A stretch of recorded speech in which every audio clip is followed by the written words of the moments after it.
Assalomu alaykum va rahmatullohi va barakatuh. Alloh nima uchun mu'minlarga yordam qilmaydi?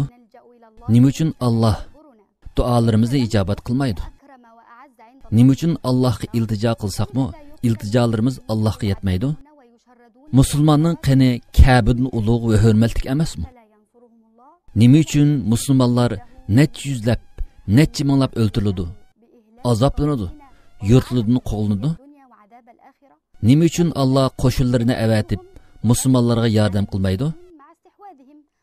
Alloh taolo zolimlarni hilok qilib, ularni dunyo va oxiratda xor qiladiganga va'da va kafolat bermadimi? Nima uchun kofirlar dunyoning noz-ne'matlarining hammadan bahramand bo'lish bilan birga ularning musulmonlarga qilayotgan zulmi va tajovuzlari shuncha uzoq davomlashadi? Alloh odil emasmi? Alloh o'zini marhamat egasi demidimi? Alloh mu'min bandalarining zulmda, g'azabda qilishiga rozi bo'lamdi. Bugungi davrimizga musulmonlar beshidan kechirayotgan zulm va rejimlar eg'ilishib, hatto bolalar va qo'rsoqdagi turalmlarimi rahim qilmayotdi. Nima uchun Allohdan yordam so'raymiz-yu, yordam qilmaydi?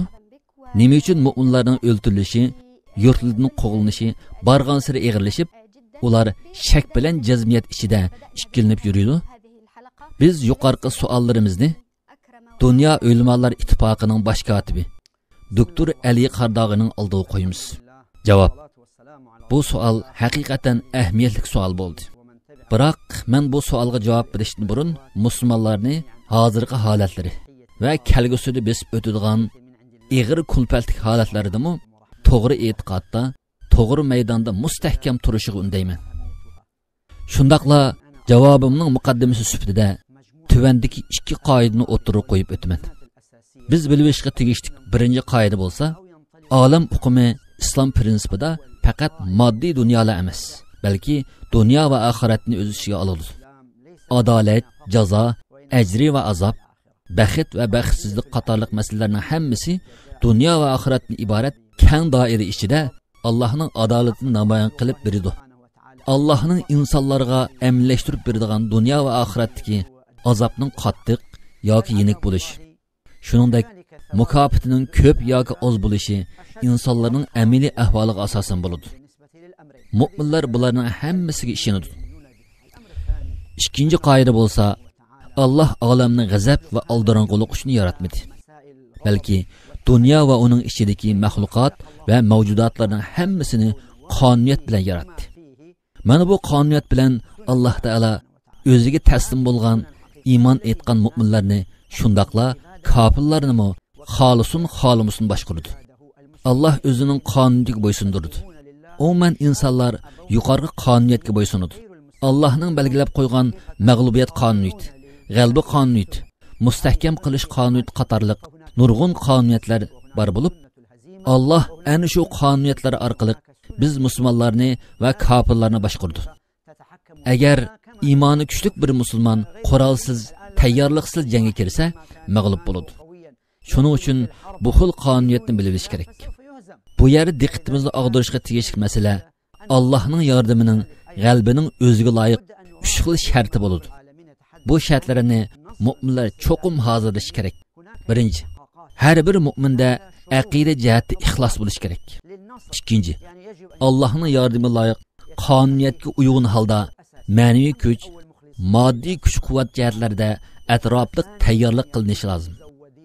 Uchinchi, birlik, ittifoqlikdan shakllangan kuchni hozirlash kerak. Bularga yana bir shartni qo'shib qo'yaman. U bo'lsa-mu, mu'minlarning o'z ishida fitna bo'lmagan, gunoh ma'siyat bo'lmagan, yomonliklardan yiroq turadigan ummatlarning yaxshirini bo'lish kerak. Masalan, qarindoshlarimizning samiga silib o'tay.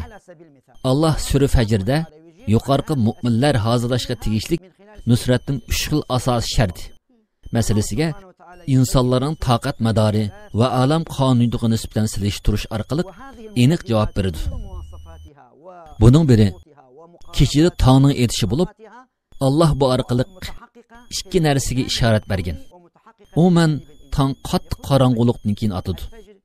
Shuningdek, yordam, haq va tamkinlikmi ig'ir zulm va haddidan eshitlardan keyin vujudga keladi.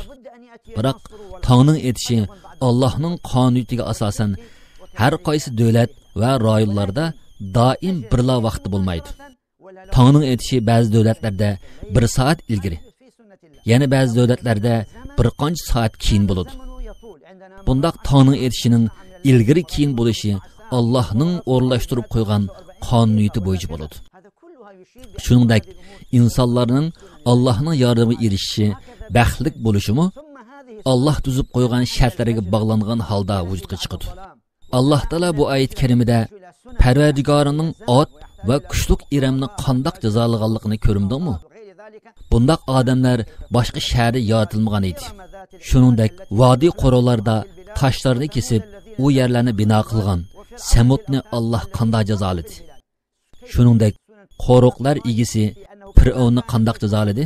Ular shaharlarda zulm qilishda haddidan oshgan edi. Parvardigoring ularga qattiq azobni nozil qildi. Parvardigoring bandalarini albatta kuzatib turg'uchdir. Yuqorqi oyatda zikr qilingan Ad va Samud qavmlarini Alloh osiy bo'lgan hamon darhol halok qilmagan. Ularga Alloh payg'ambar avatib, ularga haqni tushundirishimi, haddidan oshgandan keyin ondan halok qilgan. Masalaning natijasi shundan keyin chiqqanki, Alloh ularni uzoq mazgil kuzatgandan keyin Allohning halok qilish shartiga berib qolgandan keyin Alloh halok qilgan. İnsan olamdagi Allohning qonuniyatini tunib yetalganda, hatto tarixda Alloh halok qilgan zolimlarning ahvolini ko'rib yetalgandila, ondan nurg'un narsalarni tushunib yetalaydi. Oldingi asrdagi Sovet ittifoqining shu qadar davri surgan Saddamning halok bo'lishini kim o'ylab yetalgan? Shuningdek, Misrdagi Muborak hokimiyatining yo'qolishini kim o'ylab yetalgan? Alloh hamma ishni o'zining qonuniyati bilan elib boradi. Allohning olamlarga va insonlarga to'xtatib qo'ygan qonuniyatlari bor bo'lib, hamma ish ana shu qonuniyatlar bo'yicha davomlashadi. Alloh bu oyat karimning oxirida "Ey aram topquchidan" deb xitob qiladi. Mu'min Allohning nusratiga ishonch qilishi lozimki, Allohning yordami cho'qim keladi. Lekin biz aldirmasligimiz lozim. Oyatning oxirida yana "Sen Parvardigoringdan mamnun, Parvardigoring sendan rozi bo'lgan holda uning dargohiga qaytqin" deb xitob qiladi. Hozirgi davrimizdagi Suriyada, Misrda va boshqa islom tuproqlarida yuz bergan zulm va xo'rliqlarning hammasi biz uchun sinoq. Bularda bizga nisbatan nurg'un dalillar va ishoratlar, hikmatlar bor. Masalan, Misrdagi Nur jamoati. Ular burun doktor Mursini Misrda 10 necha yil mutashaddidlik qildi deb besim ishlatdi. Uning bir o'ribla doktor Mursini qo'llaydigan bo'lib qolganligini kim bildi? O'z vaqtidagi Mursini qo'llaydigan ulamolarning bir qismining qo'llamas bo'lib ayrilib chiqish, bir qism kishilarning ayrilmasligini kim bilsin? Alloh taolo Qur'oni Karimda tavrash degan so'zni 4 yerda zikr qildi. 2 qitim qiyomat kuni bo'lgan vaqtga tavrash. Zamin qattiq tavraganda. Ikkinchi insondagi tavrash. Alloh bu haqda Sura Baqaraning 214-oyatida mundaq deydi: "Sizlar ilgarikilar uchirgan kulfatlarga uchirmay turib, jannatga kirishni o'ylamsizlar? Sizlardan ilgari o'tgan mu'minlar ig'irchiliklarga, kulfatlarga uchirgan va cho'chitib o'tilgan edi. Hatto payg'ambar va mu'minlar Allohning bizga va'da qilgan yordami qachon keladi degan edi. Bilinglarki, Allohning yordami haqiqatan yaqindir." Qur'oni Karimda so'zlangan cho'chishlar meningcha musulmonlarning hozirgi holatining ayni deyishga bo'ladi. Hozirgi cho'chish qiyomat kunidagi cho'chishga qisman o'xshash. Lekin biz qalbimizni Allohga yaqinlashtirishimiz kerakki, Allohning yordami pat yaqinda keladi. Muhammad alayhisolamning yolg'izla butkul dunyoga Allohning qo'shini cho'qim g'alaba qiladi.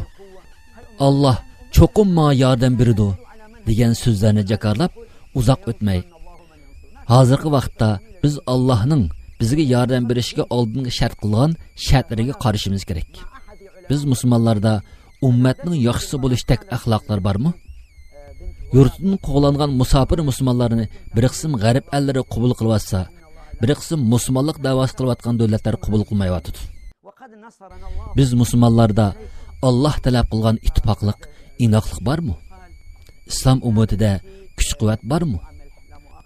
Umuman musulmonlar Allohning talabi bo'yicha ish qilmayotdi.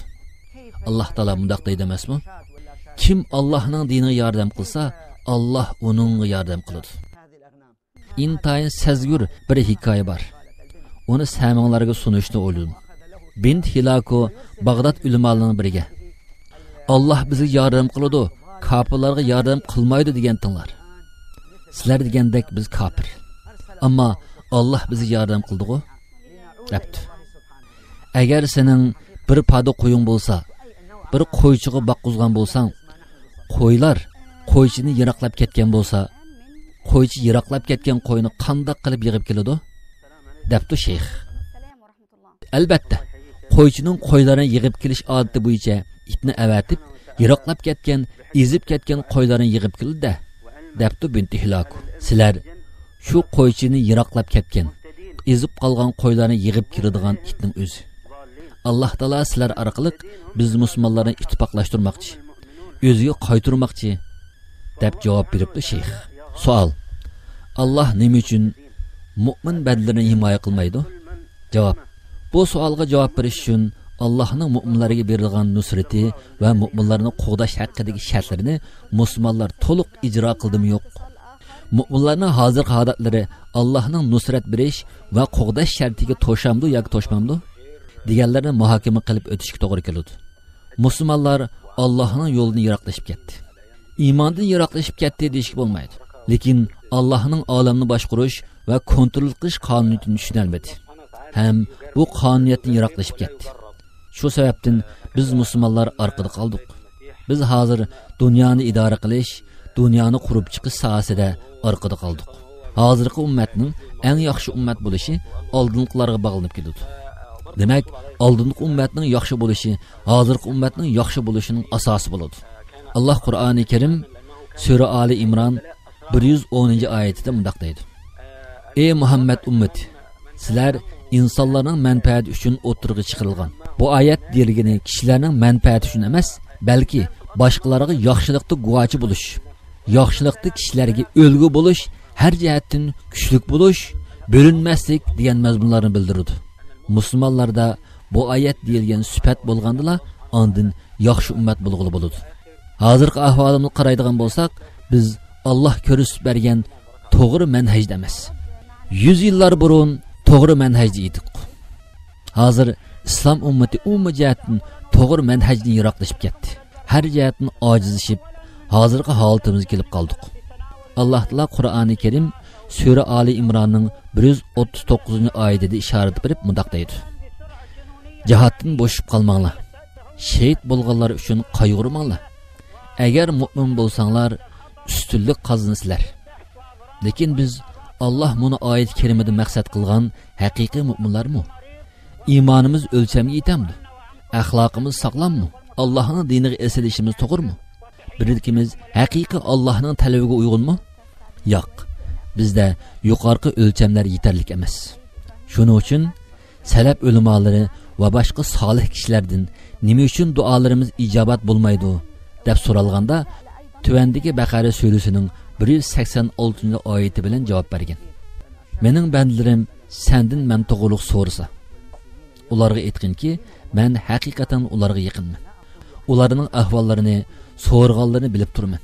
Menga duo qilsa, men duo qilguvchilarning duosini ijobat qilaman. Ular to'g'ri yo'l tepish uchun mening da'vatimni qabul qilsin va menga iymon etsin. Hamisha iymon bilan bo'lsin.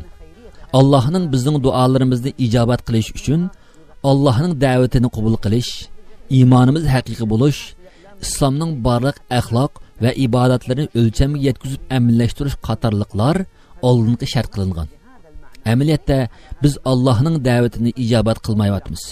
Bir qism kishilar islomni bir qism masjid selish, jamoatda namoz o'qish, zakot berish qatorliq ahkomlarni qilsaqlar, hamma ishimiz tugaydi. Hamma mushkulotlarimiz hal bo'ladi. Yaxshilar qatoridan o'rin ola olamiz deb qaraydi. Bu ibodatlarni qilish yaxshi ish. Lekin bu ibodatlarning insonga nisbatan intoyini yaxshi ta'siri bor. Bu ibodatlar bizga ta'sir qila oldimi? Alloh Qur'oni Karim Sura Ankabutning oyatida namoz haqiqatan qabih ishlardan va gunohlardan to'sidi degan. Namoz bizlarni qabih gunohlardan to'siy oldimi? Dunyoda namratlar intayin ko'p. Gerçi zakatlarimiz musulmonlarga emas, boshqalarga yetarlik deb qargan taqdirda zakat ittifoqlikka vosita bo'ladi. Bizdagi ittifoqlik qani? Shuning uchun biz Allohning duolarimizni ijobat qilish sharti bo'lgan Allohning da'vatini ijobat qildik. Qarindoshlarimiz bilishga tegishli yana bir nuqta bo'lsa, Allohning duolarimizni ijobat qilib, barliq hojatlarimizni dal vaqtida naqlab berish shart emas. Agar Allohning duolarimizni ijobat qilish shartiga to'shqan taqdirdimi, oldirmay sabr qilishimiz kerak. Alloh tilaklarimizni hozir naqlab berishi mumkin, keyincha naqlab berishi mumkin, hatto oxiratda naqlab berishi ham mumkin. Umuman Alloh haqiqiy mu'minning duosini ijobat qilishi muqarrar. Alloh taolaning qonuniyati bo'lib, Alloh belgilab bergan qonuniyat doirasini chetnab ketgan mu'minni himoya qilmaydi. Demak, Allohning himoya qilishi belgili qonuniyatga asosan bo'ladi. Alloh biz insonlarga o'xshash oldirong'i emas. Payg'ambar alayhisolamning 10 yillik Makka davrini eslab o'tgan bo'lsak, Payg'ambar sallallohu alayhi vasallam va sahobalari ig'ir kulfatlarni tortdi. Kulfatlardan qochib Habistonga hijrat qildi. Payg'ambar alayhisolam zulmdan qutulish yo'llarini izlab Toyibga chiqqan edi. Lekin Toyibdan boshlari yerilgan, oyoqlari qonga to'shgan holda qaytdi. Alloh taolo yana mushriklarni halok qilmadi. Hamma narsa ma'lum qonuniyatga, vaqtga bog'liq bo'lib, boshda o'tirib qo'yganimizdek tongning etishimi ma'lum vaqtga bog'langan bo'ladi. Shunga biz oldirmasligimiz lozim. Alloh bizning oshkora va yushurni ishlarimizni, ularning natijalarining hammasini biladi. Biz bir qism dardlarni boshdan kechirganimizda oldirong'i bo'lganlikdan qiyomat kuni bo'lgandek tuyg'uga kelib qolamiz. Amaliyotda bularning hammasi bizga berilgan sinoq bo'lib, Ibn Qayyim Javzi Allohning insonlarga eg'ir sinoqlarni berishidagi hikmat haqida ibodatni Allohga qiladigan yoki qilmaydiganligini bilish deb intayin to'g'ri aytdi. Eg'ir kulfatlarda ibodatni haqiqiy Alloh qildiganligimiz yoki ishlarimizning yaxshilanishi hamda o'z manfaatimiz uchun qildiganligimiz oshkorlanadi. Shuning uchun eg'ir mushaqqat kulfatlarga yo'liqqanimizda Allohning biz insonlarni sinoq uchun yaratganligini aslidan chiqarmasligimiz lozim. Da'vatimizda, jihad va ibodatlarimizda tavranmasdan davom qilishimiz lozim. Sabr qilguvchilarga Allohning yordami intayin yaqindir.